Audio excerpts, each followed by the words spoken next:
Porteremo migliaia di lavoratori veneti a Roma per protestare contro il Jobs Act del governo Renzi. È la sfida della CGIL regionale, pronta a invadere in massa la capitale il prossimo 25 ottobre. Non pensiamo che la risposta che il governo sta dando alla crisi sia adeguata. Il Job Act, che interviene nuovamente aumentando la flessibilità, continua le politiche dei governi precedenti e non creerà un posto di lavoro in più.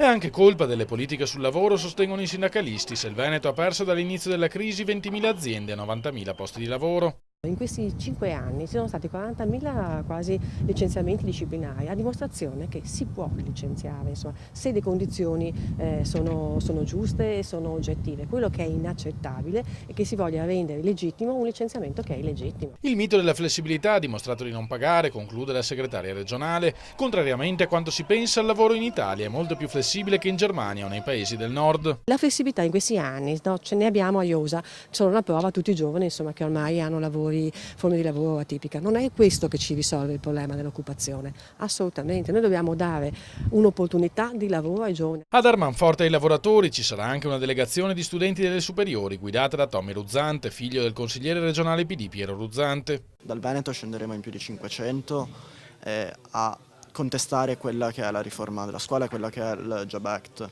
ma non solo, a portare anche le nostre proposte per tornare a investire nella scuola pubblica, a aumentare quella che è la ricerca, quello che è l'alternanza scuola-lavoro e stare vicino chiaramente alla situazione che stanno vivendo anche i nostri genitori nei luoghi di lavoro.